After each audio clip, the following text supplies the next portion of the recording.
Hello, hello, everyone. Welcome back to week 3 of Stepping Out of Burnout, Breaking the Stress Cycle. Hopefully, everybody is having a relatively burnout-free Thursday.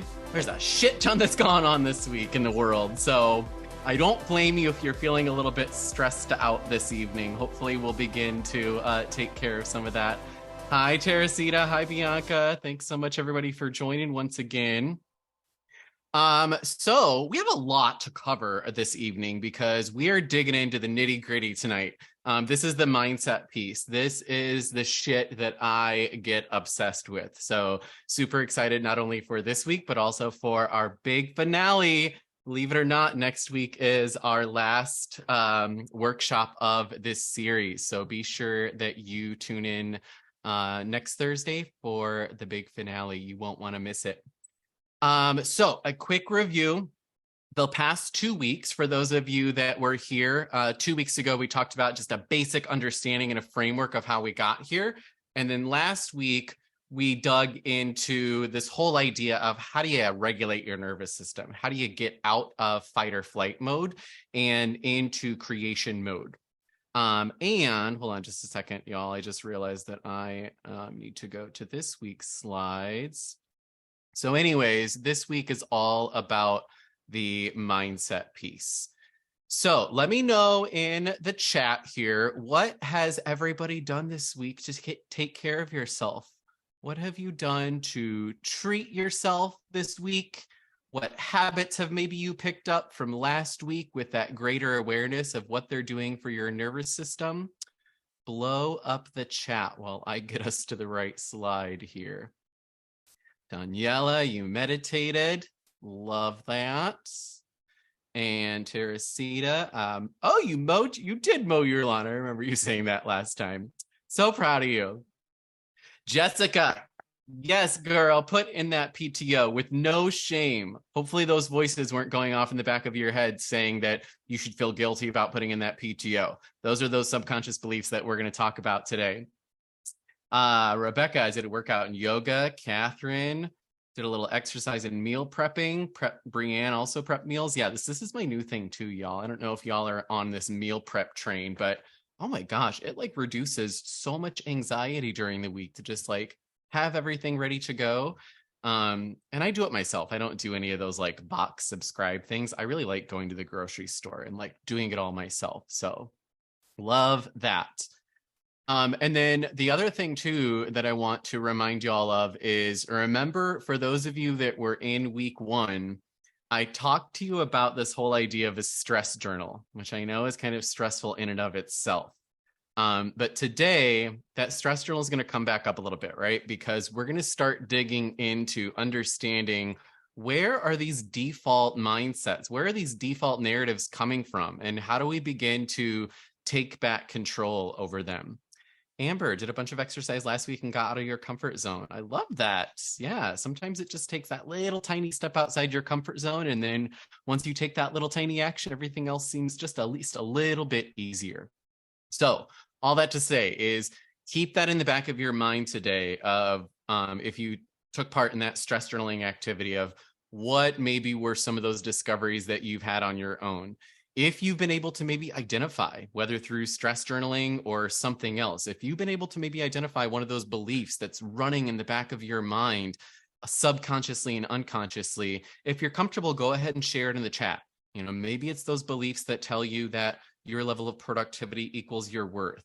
Or maybe it's those beliefs when it gets to putting in PTO that says, well, if I put in the PTO time, then they're going to judge me and they're not going to think that I'm worthy enough.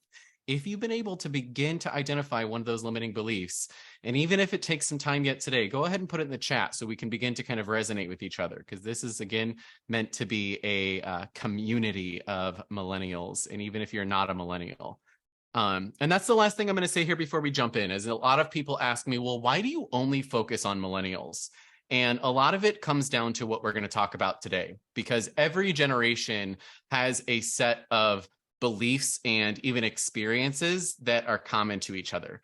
And for millennials, you know, growing up in the 80s, 90s, and even early 2000s, we grew up in a very different world than the world that we live in today, right? And so because of so many of those changes and because of how our parents and society and the education system programmed us throughout young adulthood, a lot of that is still subconsciously and even unconsciously sticking around. So that gets to things like competition. We competed in school, we competed in sports, we competed to get that college degree and get out there around the world and achieve that American dream. But here we all are burnt out, right? So that's what we're going to talk about today. So remember what we talked about the last 2 weeks is this whole relationship between our thoughts and our emotions and our hormones. And when you change one, you change all three. And we discussed the challenges with, well, it's really tough to be able to create an emotion from within, right? Because our emotional brain, that amygdala, acts really, really fast. And then we also talked last week about how we can hack our hormones by intentionally putting ourselves in situations and experiences that have been shown to support those good hormones like dopamine, serotonin, that type of thing. Today is all about moving from reacting to creating as it relates to our thinking and the thought side of things. And before we're really kind of able to like truly understand how all of this works, we first of all need to understand the difference between our conscious mind, our subconscious mind, and our unconscious mind. Because when we're creating our desired reality, well, we have to understand how the mind works and specifically the difference between these three. So let's dive into that just a little bit here. The conscious mind, pretty straightforward, right? The conscious mind is what you are aware of right now, this very second. It's what you're thinking about with the awareness that you're thinking about it, right? And then the unconscious mind is where all of your existence lives. Whether or not you can consciously remember a memory or not doesn't really matter because the memory still lives in your unconscious mind. Your unconscious mind is capable of like infinite knowledge versus the conscious mind, which is, very limited. And we're going to talk a little bit more about that tonight as well. So the unconscious mind, again, all of our existence lives there. But the thing is that you don't even know that you're aware of it until that information or that experiences is useful to you. So, the unconscious mind, again, is infinite. The conscious is limited to what you're thinking about right now. And the subconscious is where the two interlink. The subconscious is the in-between, where you begin to have access to some of those things down in the unconscious, but only when your certain present experiences activate your past memories, your past experiences. And the big one is any past beliefs, whether they be limiting or not. Oops.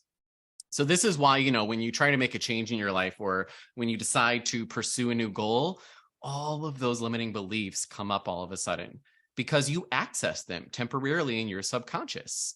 Because whenever you go after a goal, and if you have a past experience of maybe failure with that goal, or even some association with failure to that goal, all of that is going to be resurfaced up from the unconscious to the subconscious and into the conscious.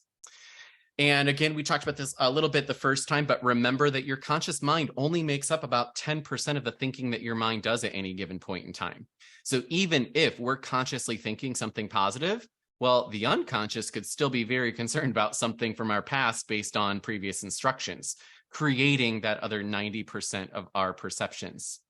Lauren, you say here, recent revelation, unless there's a pressing urgent deadline, it's okay to clock out at the end of the day without having wrapped up all my outstanding work items.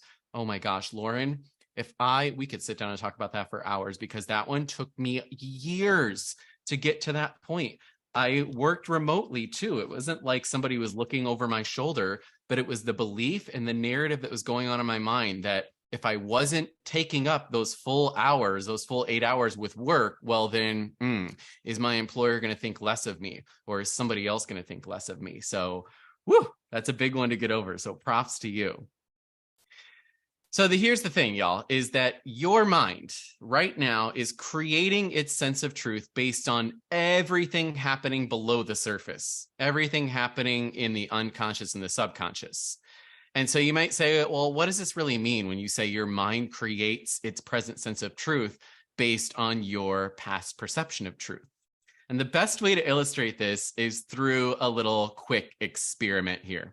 So I'm going to play some audio here. And all I want you to do is in the comments, tell me what word or words do you hear? Okay, so listen carefully. And then whenever you have it, put it in the comments in the chat. What word or words do you hear? Here we go. Ready?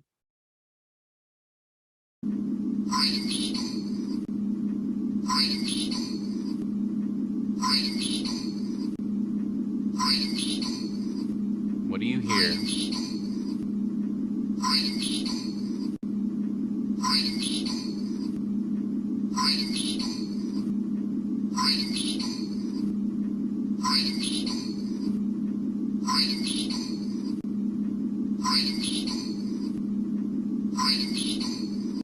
All right, interesting. So everybody heard something a little bit different. Iron stool, brain needle, brainstorm, green needle, lots of different things that you heard. Autumn says, I heard all you need is. Interesting. And then Amanda says, I can't pick out words at all. So you might be asking, well, what the heck does this have to do with anything, Peter? Where are you going with this? So here's the thing. Some of you heard green needle. I saw a lot of that. Some of you heard the word brainstorm. I heard a lot of that in the chat. But the thing is that whatever's true for you is based on your own internal representation. How is it that, we've got over 40 people here in the webinar this evening, and yet all of us are hearing different versions of different things? And so, Amanda, no, it's not that you don't have any internal representation. Hold up. I'm going to get to that part in a second. But the one that's true is based on your internal representation. And it's how your brain filters and processes all of the incoming data and the stimulus. What you hear through your eardrum, how the vibrations then get processed by your brain. And the thing is that whatever you heard, believe it or not, is highly based on your past perceptions of truth. In other words, if you heard the word green needle, or if you heard the word brainstorm, then deep within your unconscious mind, rather than you hearing the word brainstorm, if you heard the word green needle, for some reason or another, your brain has more neural connections and more associations to the concept of a green needle than it does to brainstorm or to any other word that you heard. It's all based on an internal representation. So get this, here comes the fascinating stuff. Every second of every single day, your unconscious mind, which is capable of so much more than your conscious mind, is hit with about 25 million bits of data. And the information that hits our unconscious mind just continues to grow and grow every single day. But the thing is that your conscious brain can only process about 134 bits of that data per second. So, imagine that you're looking at a screen in front of you with 25 million tiny dots, but you're actually only able to see about 134 of those dots a second. And you can think about this like bits of data, like a computer system, right? Same idea, except instead of talking like bits of data like a computer, we're talking about bits of information that your brain is able to process. And so there's a sort of filter that determines out of those 25, million or so bits of data that your unconscious gets hit with, well, then how does your brain then determine which 134 it's going to surface up to you to make meaning from? There's that filter that exists between the unconscious mind, which is capable of infinite amounts of information, versus your conscious mind, which is very much more limited to it. So then the question then becomes, well, how is it that my mind makes up its mind of what data it's going to let in to my conscious to then be able to process? So remember that in last week and the week prior to that, we talked about your amygdala. Your amygdala is like that emotional relay center of the brain.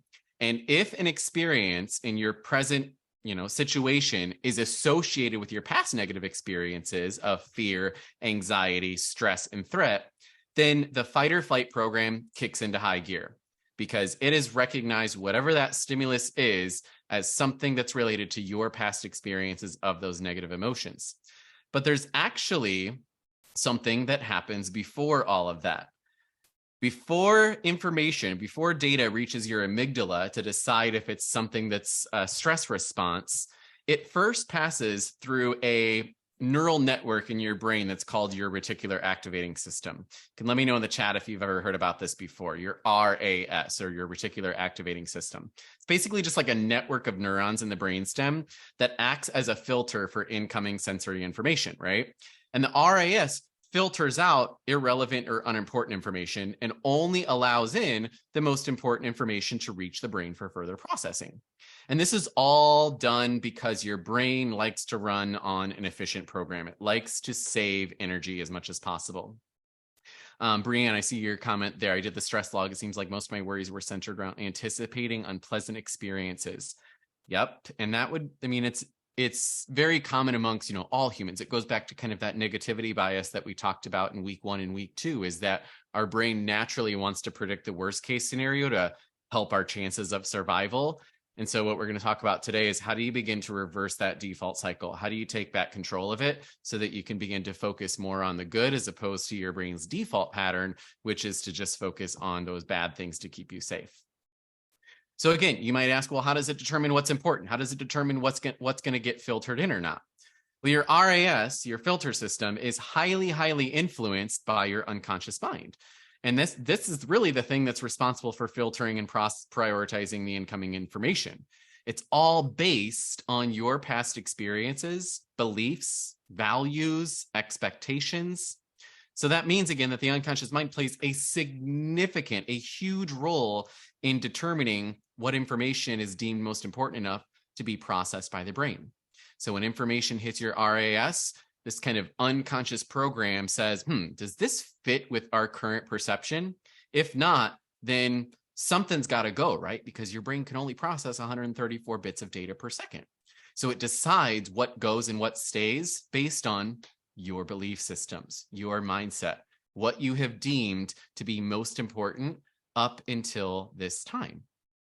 Another way to think about this is that your perception or your perceptions create your sense of reality. Your perceptions today, as well as your perceptions up until this very moment in time, are what's really creating your reality.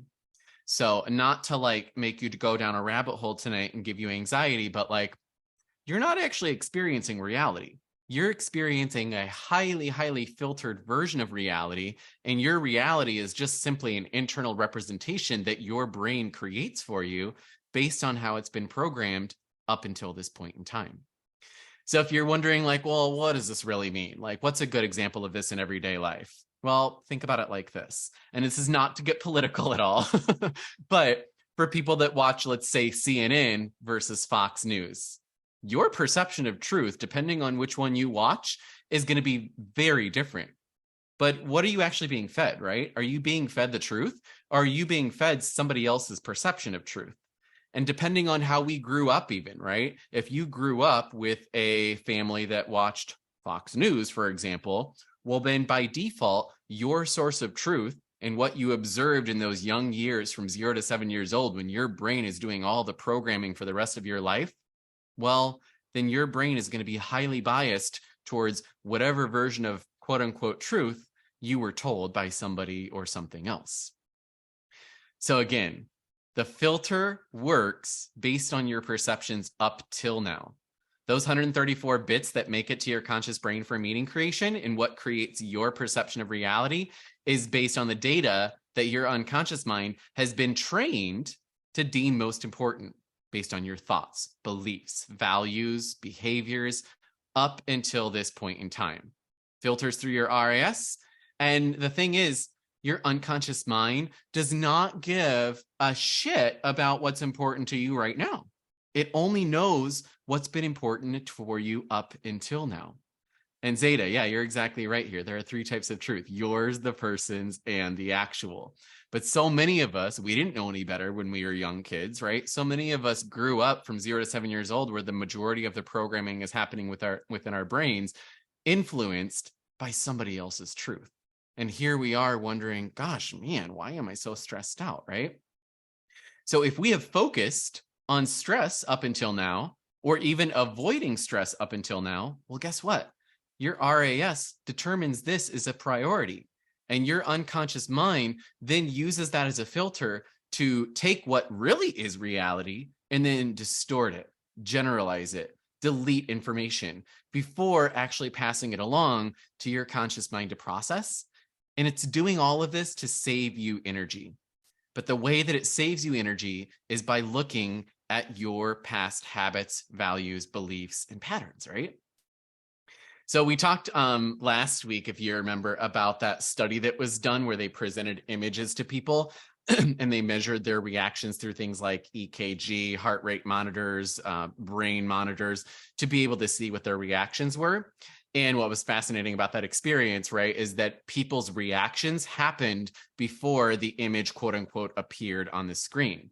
And the reality is, again, that the pictures already appeared. But in the time that it takes for your visual cortex to process the image and create your internal representation, the unconscious mind has already impacted your perception by filling in all the bits and pieces from that 134 bits to create a full picture based on how your brain has been previously trained to respond to similar stimulus. Mind-blowing shit, I tell you. And again, it's learned to save you energy, only to provide you with the information that's going to be most valuable to your conscious mind based on your mindset of beliefs, helping you to create meaning when your conscious mind isn't able to create meaning from the small amount of data that it's actually capable of processing at one point in time. So again, goal of the unconscious is to be as efficient as possible and help you out. And the important thing to remember here is that our unconscious mind is just trying to do us a favor, right? It's just trying to do us a favor by saving us energy and to work in ways that are most beneficial based on what it knows about you so far. The unconscious mind operates based on your past, which is exactly why it takes so many people so long to be able to recover from chronic stress and burnout, because they don't know how to change the programs of the unconscious mind. They're trying to create change from the 10% of the conscious versus using the conscious to change that 90%. That's really creating our reality. Every experience that we have is a construct, and that construct is based on the perception our brain has been conditioned to create. So if we break this down in terms like a little bit of a flow chart here, right? When we experience anything, it's through what we see, hear, feel physically and emotionally, but how we interpret meaning from our sensory input is based on how our unconscious filters that data for processing. And what you experience to be true is simply a perception based on what bits of data your brain decides to filter in for processing and how your unconscious or how your conscious brain then decides to make meaning of that information. If you're with me so far, give me a yes in the chat. I know it's a lot. So it's a combination here, right? It's a combination of your thinking brain's perception of the experience and then the feelings that you label your emotional brain's perception that creates then ultimately your internal representation of that event. So hardwired thoughts become beliefs, and beliefs create our mindset, and our mindset creates our perception of what we call reality. You didn't create your outside reality. You created your internal perception of that outside reality. And in the end, that's all that really matters. Cool. So based on the amount of focus at any given time, based on the amount of focus that we give to any given experience, our brain then determines whether or not it stays in short-term memory, or if we give it enough focus, attention, and energy, it moves into our long-term memory. And then we've all heard about this principle of neuroplasticity, I'm sure, before, right? Based on this principle of neuroplasticity, the more focus and the more attention that we give to a particular experience or memory, the stronger that memory becomes. Literally, you're strengthening the associated neural network with that memory in your brain.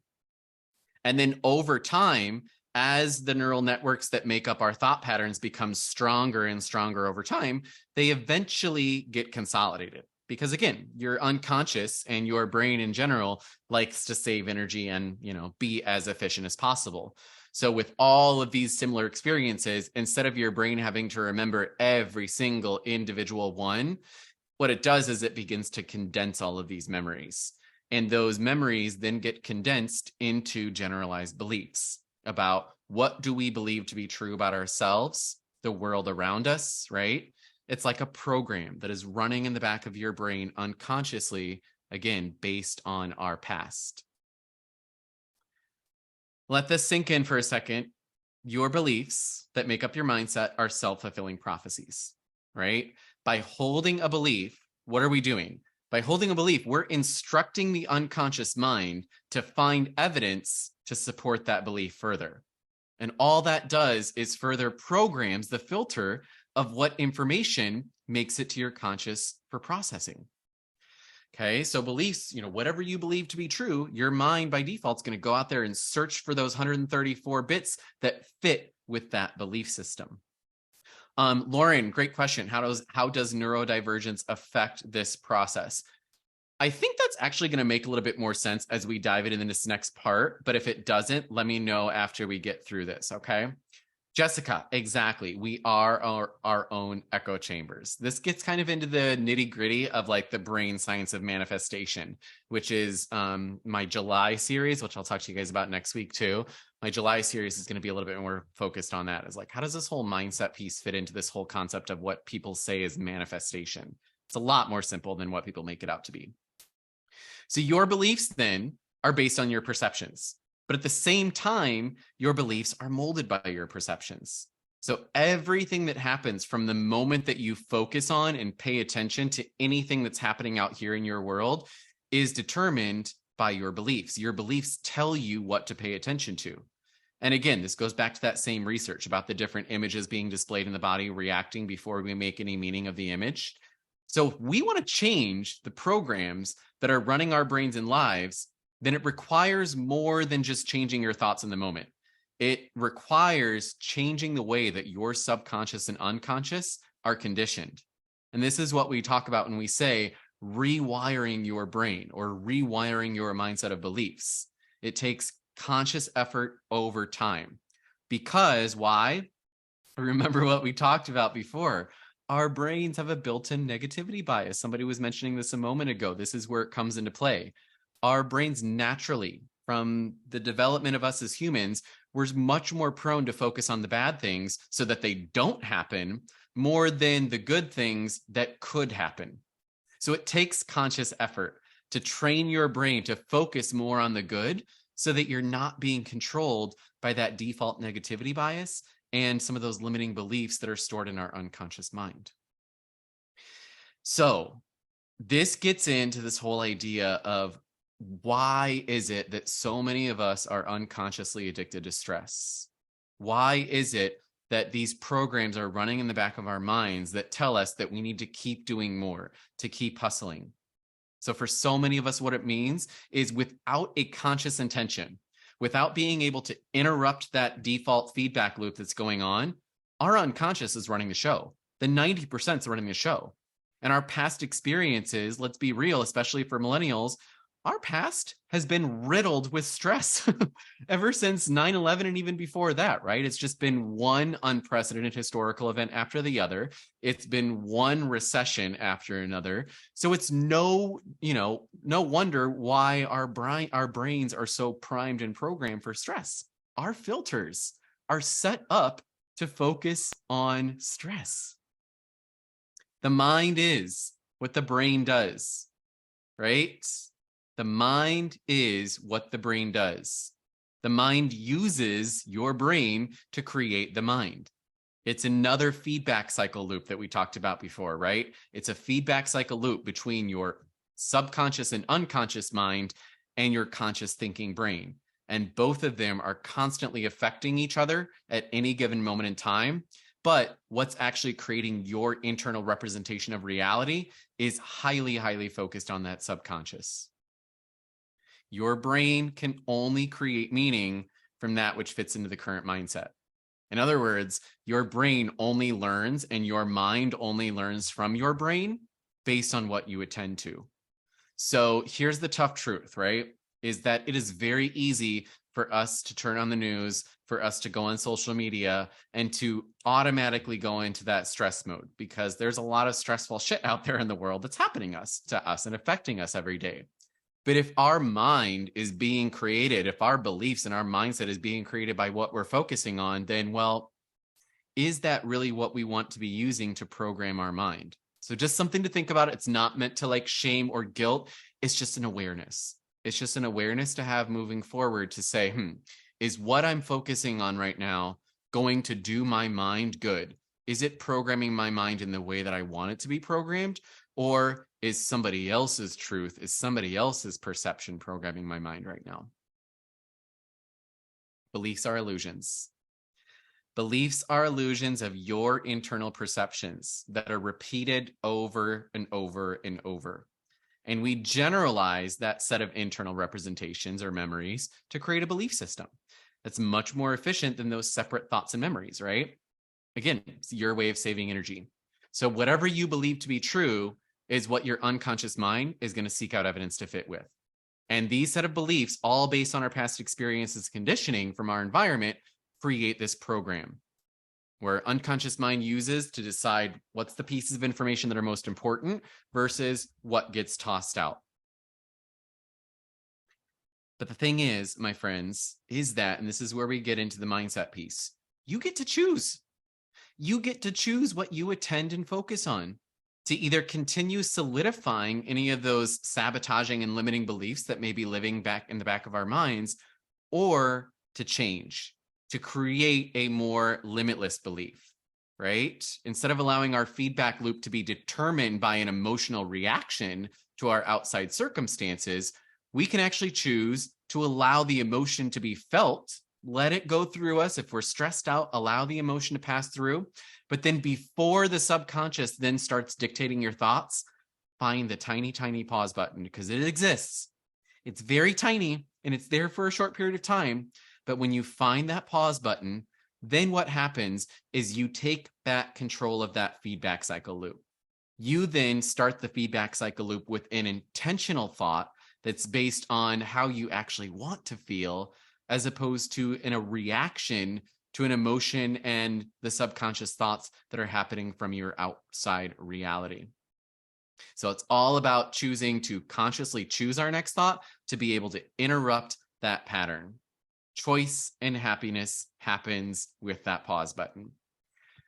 So with this process that we're going to go through here, and Zeta, I'm going to dig into that question here as well. How do we begin to find the pause button? So first of all, it's being able to recognize, because again, let me put it like this. We talked about this a little bit the first and the second week, right? Remember that by default, when you experience an emotion like stress, the thoughts that are being run and the emotion gets assigned a feeling because of subconscious thoughts. When you're experiencing stress, it's not like your conscious mind and your conscious brain is actually making any meaning out of that experience at that time, right? Your brain doesn't make meaning until after you've experienced that stressful reaction, right? But if we don't find the pause button, then what happens is that instead of our conscious thoughts being the thing that controls what happens next, our subconscious thoughts, which are based on those negative emotions, are what determines next. So how do you find the pause button? Is beginning to realize that when you experience that moment of stress and anxiety, is to number one, let it happen. Don't try to just stuff it down, because what happens when we stuff down our emotions is that all of that emotional energy builds up over time. And that's what can really wear us down, because our body is full of all this like negative energy, and it takes even more energy to keep it stuffed down. So number one, allow it a release, right? But then after that, after you've allowed that emotion to find a release, then that pause button then comes down to saying, oh, wait a second. I see what's happening here. If I don't take control, then my subconscious thoughts that are based on those beliefs that tell me to keep doing more, that my productivity is based on my worth, all those things, and my voices of my parents in the back of my mind, you'll know, because those are the thoughts that are going to randomly show up for you. Those are the thoughts that are going to begin to run the show. But again, if you can identify and say, oh yeah, that's not my actual conscious thoughts. Those are my subconscious thoughts. Those are even some of my unconscious thoughts from 0 to 7 years old that have been programmed in me throughout time. So being able to realize, asking yourself in the moment, okay, were those actually my thoughts? Or were they the thoughts of my subconscious beliefs based on my past? So core principles of mindset change. And I wish I could have found a better acronym for this, but I'm just going to go for it. SPERM. SPERM are the core principles of mindset change. The first one is specific. You gotta be specific, because the desire is in the details. So for example, if you might have a wish for you, how many of you have a wish for you to be able to make more money. Maybe you have a wish to be able to get a new job, right? And let's say, for example, let's just go with the money one. Let's say that you say, I want more money. Good. You've given your unconscious mind the directions to be able to filter in data that fits with that belief. But then 2 minutes later, you find a penny on the ground. Well, your unconscious mind says, great, well, check that one off the list. We got more money. So you have to be specific. And a lot of us, I'll be real, myself included at one point in time, it's really tough because we get so stressed out that we don't even have goals anymore. We lose our goals because we're so focused on just trying to keep up with the day-to-day patterns of life that we don't have goals, right? So you have to be able to say, okay, what is it that I actually do want then? And be specific. If you want more money, put a number on it, put a label on it. Second is positive. You got to frame it in the positive. Because I can say to you right now, hey, don't think about a big red truck. What'd you just think about? You probably thought about a red truck, right? Because your unconscious doesn't understand language like the word not. When you say, I don't want to be stressed, or I don't want to stay in this job for the rest of my life, right? Well, all your unconscious mind understands is metaphors, images, symbols. And so it doesn't understand the word not. So frame it in the positive. Whatever you are looking to change, whatever you are wanting to create in your life, be specific and frame it in the positive. Next up is imagination versus reality. So fascinating brain science out there, and we're going to get into this a little bit more next week as well, is that your brain cannot tell the difference between an imagined event versus a real experience. The same exact regions of the brain light up whether or not you are imagining something versus if you're experiencing it in real life. Well, what does that all mean then, right? Well, if you can begin to prime your brain with a simulation of your desired future, then what you're doing is you are literally creating new neural networks in your mind based on an imagined event. And so by the time that experience, if a certain experience in your outside world is somewhat related to that, well, then your unconscious says, oh, wait, yeah, that is important to this person. The brain has already been primed to say that's something that I want to focus on. And so then guess what? Out of those 20 million bits of data, the 134 bits of data that get filtered in fit with that simulation that you've already run through in your mind. So imagination is incredibly powerful. It is not just for kids. And then the last one is matching and mirroring. And so what do I mean by that? Your internal state is what's determining what you are able to receive from your outside world, the data that gets filtered in.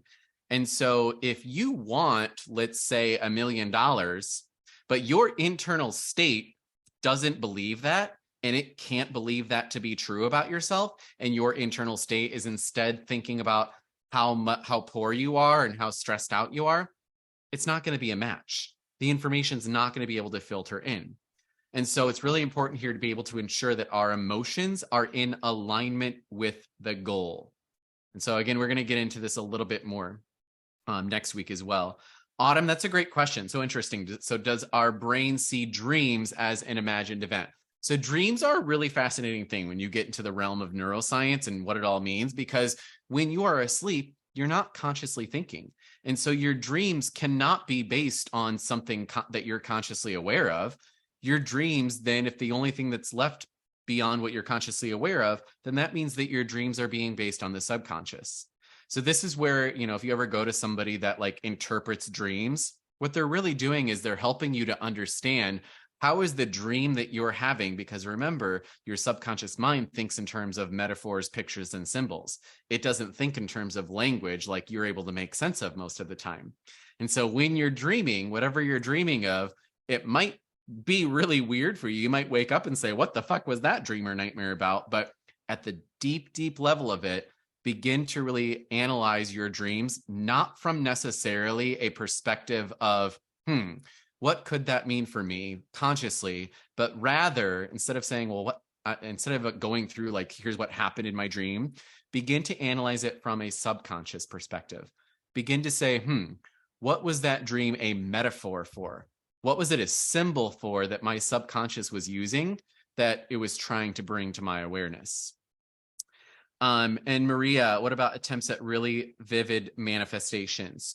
So that kind of gets into, I'm going to hold off on that question here next, Maria, because that gets into this little experiment right here. A few moments ago, we just talked about, well, what word did you hear? Okay. So I want you to now focus on these two. If you heard a different word before, I want you to maybe pick one of these two, either green needle or brainstorm. And I want you to now, close your eyes if you need to for a moment and hear one of those two words. Pick one of them. And I want you to, don't say it out loud, just hear it in your mind, either green needle or brainstorm. Give you a second. Okay. Now listen to the audio again and see if you can hear your chosen word.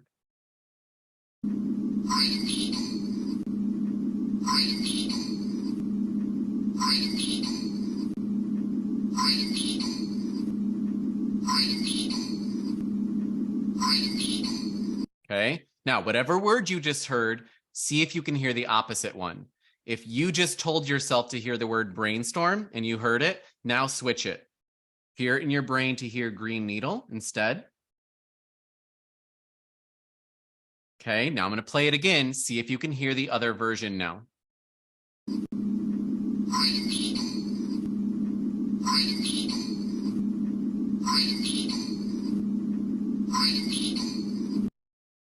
So I promise you, I did not change it. It is the exact same audio.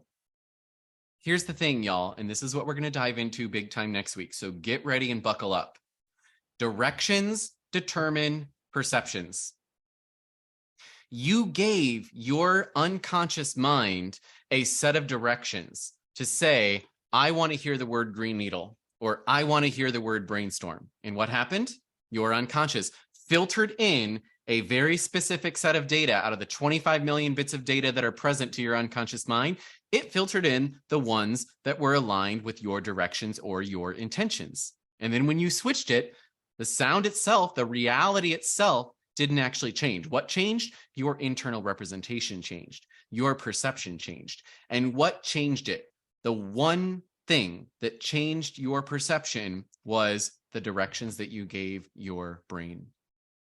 And so getting back to the question from before, yeah, I see lots of comments in the chat about this. What about attempts at really vivid manifestations? This gets into this whole idea of reacting versus creating, because we're not talking in the real world about whether or not you're hearing green needle or brainstorm. What we're talking about in the real world is what out of all of the data that's out here in your outside world, what's the data that you're taking in? And ultimately, what we really want at the end of the day is not necessarily the money, the house, the job. What we want is to feel a certain way, right? But you cannot get what you want in your environment if you're not able to emotionally process that outcome. So you need to train your brain to feel your desired emotions. And then when you do this, those emotions foster different thoughts. You receive new information that allows you to take more action, to feel more of that emotion, to take the actions that are in line with your goal. It's the creation feedback loop. And when you recognize that your thoughts are being controlled by the default programs and the subconscious beliefs, again, just hit pause and then choose your next thought that is in line with your desired emotions. That's when you begin to take back control of that feedback loop. And that's where you begin to get at this heart of the question of vivid manifestation, is that it's not just about saying, oh, I want this thing and I'm going to release it into the universe and it's going to come to me and be magnetized for me. You cannot magnetize something to yourself that you're not matching and mirroring internally. That's the bottom line here. That's what takes us from a reacting feedback loop where our thoughts are driven by an emotional reaction to the creating feedback loop where our thoughts are driven by intentions, where thoughts create the emotional responses as opposed to the emotional responses creating our thoughts. So, woo! Lauren, this is the thing I can't do. Nailed it. I feel like if I could do this thing right here, I'd be a superhero. It drives me crazy. So, Lauren, this was all purposeful. Next week, we're going to focus on very specific strategies of how you can do this. Because the bottom line is I could have gone into strategies today, but if you don't know why the strategy is working for you and you don't know the mind and the brain science behind it all, it doesn't really do you a whole lot of good. So today was all about being able to understand, like, what is it that creates our default mindset and our subconscious beliefs, and being able to at least understand how the directions and how our intentions can change those feedback loops. Next week, we're really going to dive into strategies like these are neurolinguistic programming strategies. If you're interested in learning more, you can go kind of research that as well. And I also have that in my full course online as well, which takes us, y'all, because I know we're coming up on time here. It's giveaway time. It's giveaway time. It's giveaway time. It's my new jingle. So giveaway for this week is a free membership to the Millennial Reset community, which is, let me just put the link. I know a lot of you have already begun to check it out.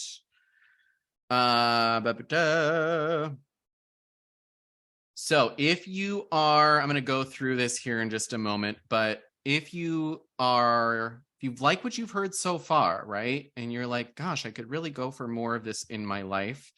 The Millennial Reset community is the space for that. Let me just go ahead and I'm just going to switch my screen sharing here.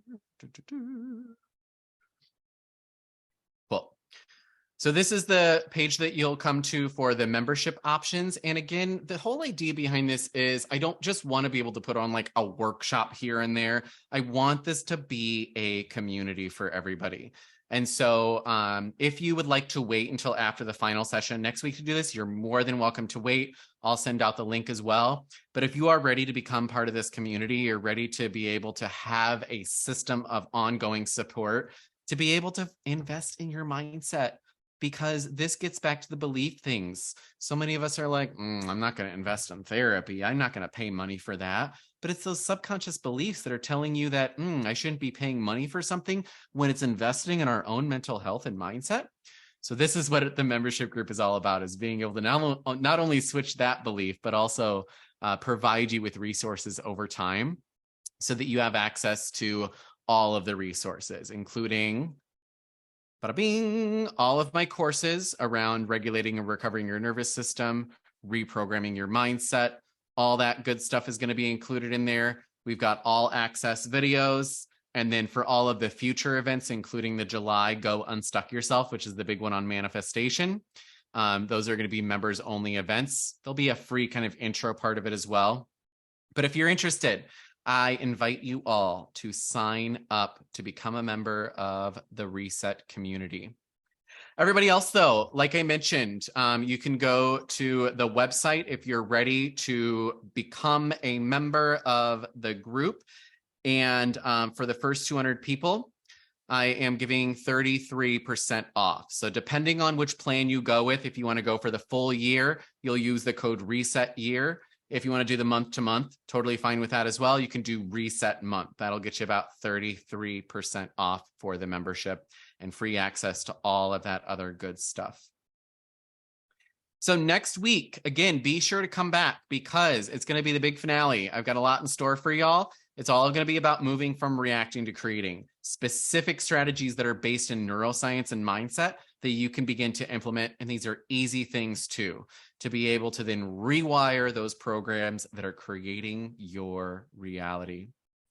So thank you all so much again for joining this evening. I'll stick around just to make sure that I can catch up with any questions that you might have in the chat, whether it be about today's session or the group membership program. But hope to see y'all next Thursday, same time.